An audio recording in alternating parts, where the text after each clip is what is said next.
Afternoon বন্ধুরা, দেখো আমি রেডি হয়ে বাড়ি থেকে বেরিয়ে পড়েছি। যাচ্ছি, কি করছি স্কিপ না করে ফুল ভিডিওটা দেখতে থাকো, আশা করি তোমাদের ভালো লাগবে। ওই বান্ধবীর বাড়ি চলে এসেছি, এসে দেখো আমরা একসাথে বসে আড্ডা দিচ্ছি। অনেক অনেক কথা জমেছিল, সেগুলো বসে আমরা গল্প করছি আর আড্ডা দিচ্ছি। এদিকে ছেলেরা দেখো, ওরা মোবাইল দেখছে আর টিভিও দেখছে, ওরাও বসে আড্ডা দিচ্ছে। কেননা কারণটাও বলি, কি কারণে এসছি। আজকে যেহেতু বিশ্বকর্মা পুজো ও রান্না পুজো, তাই এই বান্ধবীর বাড়ি আমরা এসছি পান্তা ভাতের নিমন্ত্রণ খেতে।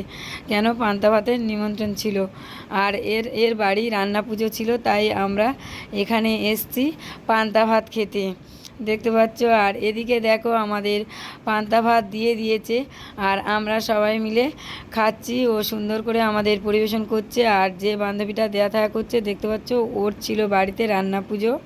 খাওয়া দাওয়ার পর আবারও আড্ডা দিতে চলে এলাম, আর একসাথে হলে যেটা হয়। আর এখন বাড়ি যাওয়ার পালা, বাড়ি যাবো বলে বেরিয়ে পড়েছি।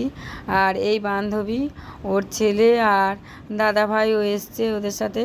আর ওরা তিনজনে ওই বাইকের মধ্যে বসে পড়েছে, কেননা ওদের বাড়ি একটু দূরে।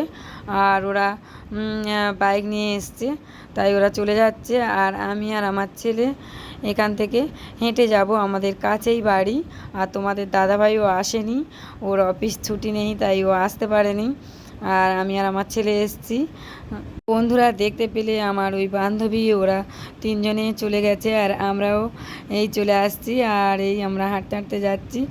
একসাথে হলে যেটা হয়, অনেক দিন পর একসাথে হলাম, অনেক গল্প গুজব করলাম। আর আমার পুজোতেও একসাথে হয়েছিল, কিন্তু আমি গল্প করার টাইম পাইনি পুজোর জন্যে। আর দেখো তোমাদের সঙ্গে কথা বলতে বলতে আমাদের বাড়ির গলির মধ্যে চলে এসেছি, দেখে তোমরা বুঝতে পারছো। আর যদি তোমাদের ভিডিওটা ভালো লেগে থাকে, তাহলে তোমরা কমেন্ট বক্সে জানাবে ভিডিওটা কেমন লাগলো। বন্ধুরা ভালো থেকো, সুস্থ থেকো, বাই।